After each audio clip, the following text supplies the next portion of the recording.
Welcome to SharePoint 2013 Quick Tips. Open a document library. This is user training, and I'm Trainer Lori. There are 3 ways to open a library. In fact, there's really only one way to open a library, and that is to click the name of the library, and that opens it. But there's 3 ways to find it. So let's look at the first way. In this case, you can see this is a page, and you can see right on the page that there is the library that I want. And I know it's a library because it has the word documents in it. It won't always, but in this case it does. So I simply click it and I've found it on the page and I can open it from there. But what if it's not on the page? Then you want to look at your side navigation, and you might see it in your side navigation.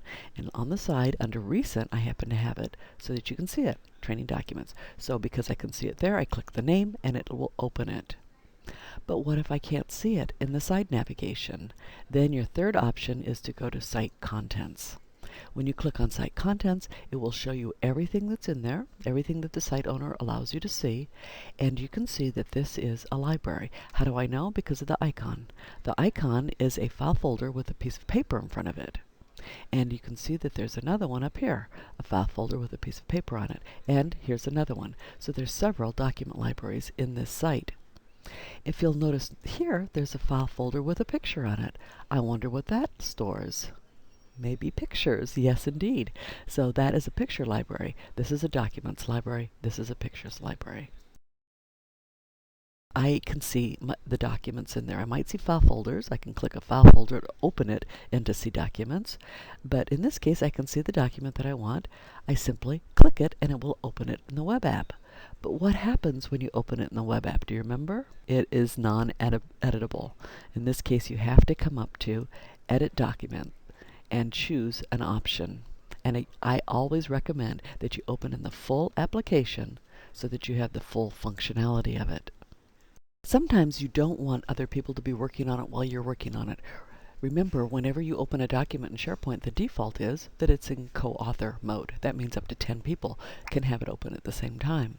But if you don't want anybody else to have it open, you have the option to check it out. Now, sometimes a site owner will set this as a requirement. So sometimes it's required, sometimes it's an option. But you'll find it on the Files tab. And to do that, you want to select the document without actually clicking the name. That means to click the check mark next to the name. And then you'll see the Files tab, and there's your checkout option. Now this document happens to be checked out, and I can tell that it's checked out because of that green arrow on it.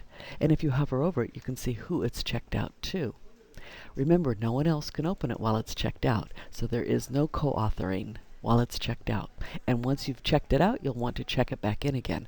There's no reminder that it's checked out unless you try to close the application, in this case PowerPoint, and it will remind you that you have a document checked out. So don't get the nastygram from somebody saying, hey, you've got this checked out, I need it back in.